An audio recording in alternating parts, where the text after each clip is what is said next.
James couldn't even manage simple tasks around the house, so he suggested we should just end our marriage. James mentioned casually, a smug expression on his face, as he stepped into the hospital room where I lay. I was hooked up to several medical machines, and there was a woman next to him whom I had never seen before. Little did James realize, I had amassed a fortune worth $10 million, making a divorce not just a personal turning point, but potentially a life-saving escape for someone like me, who had been merely a homemaker until now. All right, if that's what you want, I silently consented. Staying married to someone who resorted to mocking his partner, especially when they were vulnerable and unwell, was unthinkable. I dug into my bag, retrieved the divorce papers I had the foresight to keep on hand, and presented them to James with a smile. He took them, clearly pleased with himself. "Now I can leave you behind. I'll be happier with her, so don't fret," James declared, looping his arm around the woman, introduced as Sophia Loren. She gave me a disdainful look and mockingly wished me well, now addressing me as if I had lost my status upon their departure. They left the room in high spirits, but their joy was fleeting. Left alone, I couldn't suppress a loud laugh. It was Friday, meaning the divorce would be finalized by Monday. The anticipation of freedom in just 3 days was exhilarating. My name is Mary Forleo, a 51-year-old homemaker from a modest farming background. Although I had no special talents, I took great pride in my extensive knowledge of cooking. James, my husband, of the same age and a college peer, and I had both moved to Kansas City from our rural homes. Living by ourselves, I often prepared various meals for James using produce and rice from my family's farm. Many believed I had won his affection through his James Sach, and I was conscious of this. Indeed, James has always been helpless with household tasks. Since our dating days and throughout our marriage, I had been the one taking care of him. I took care of all our home responsibilities, but sadly James and I never had children. Despite this, we found joy in our life together, bonding over our love for food. On his days off, we'd often go on short road trips, seeking out delicious meals to share. Initially, James was gentle and kind, but around 5 years into our marriage, his behavior shifted.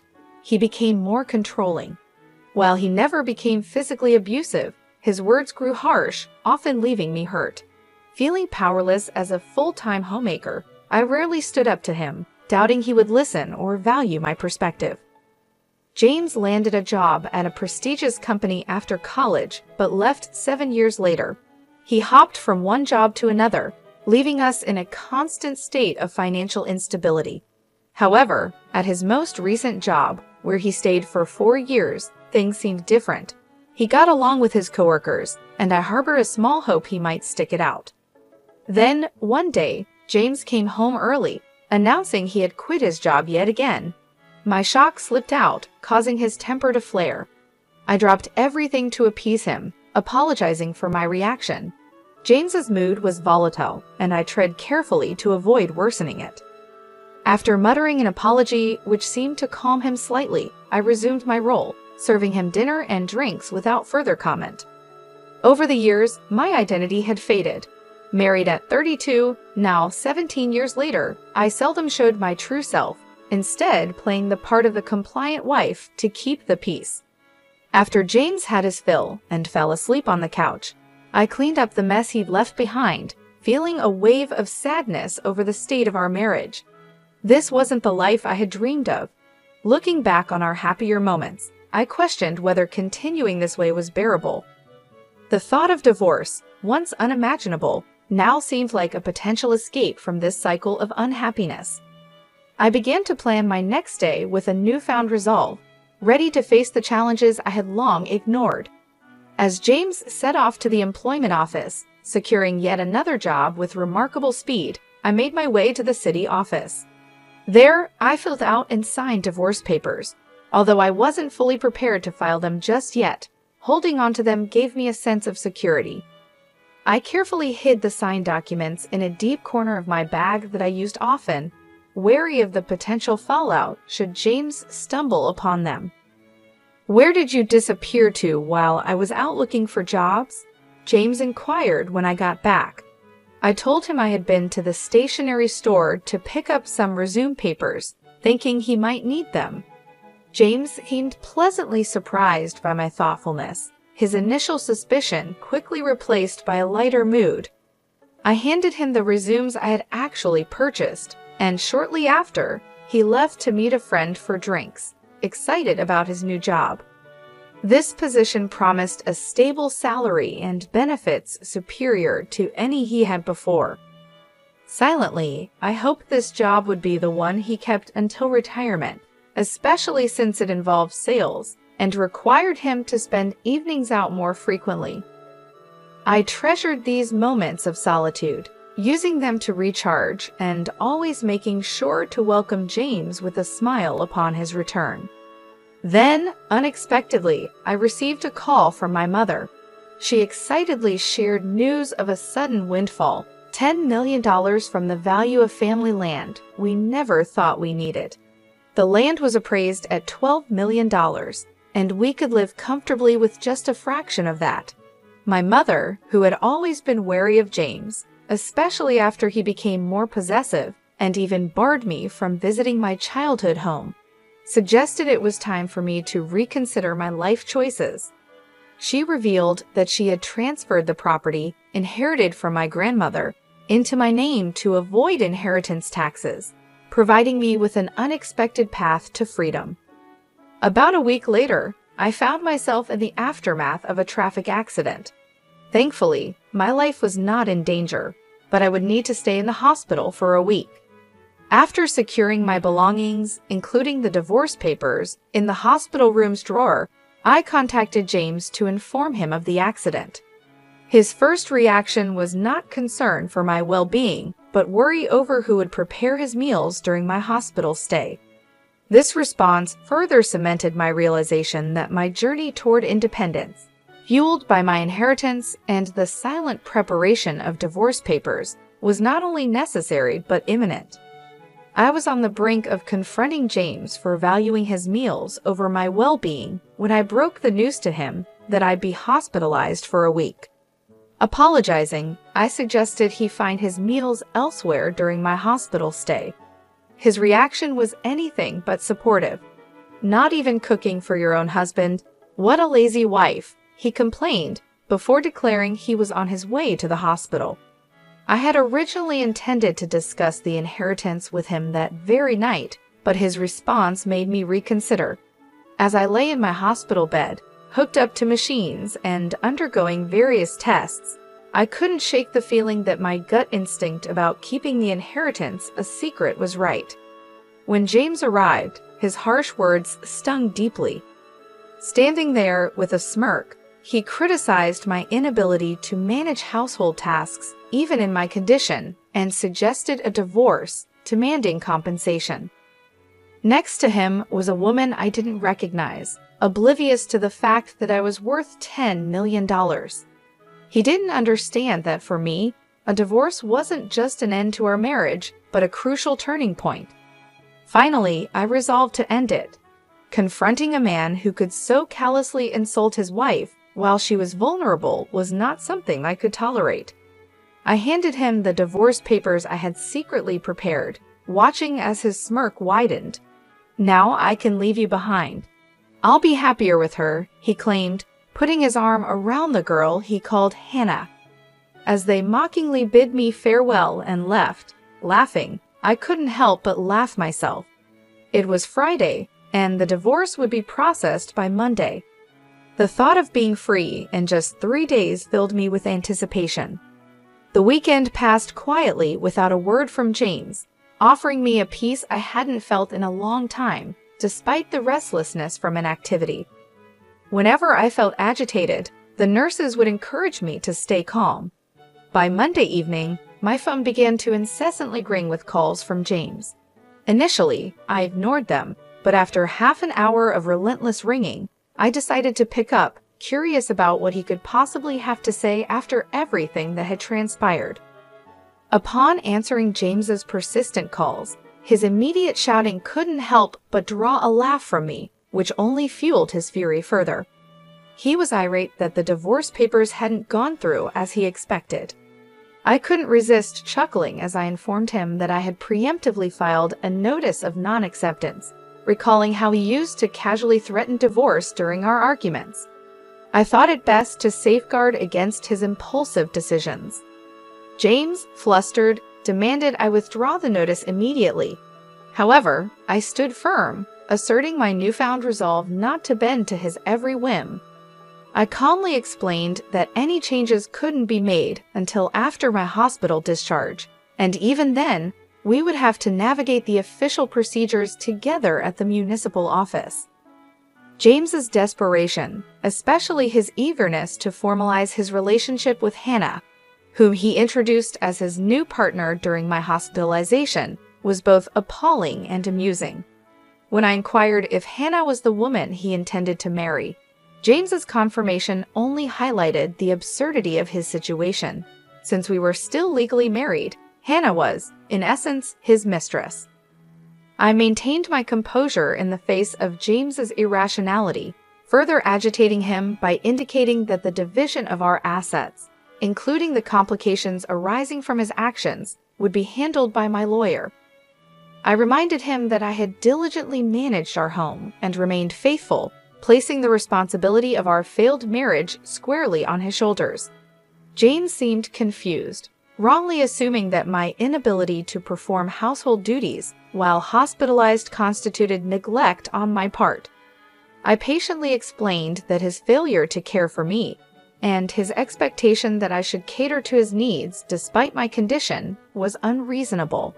Not only was it neglectful, but as an adult, he should be capable of managing his own affairs.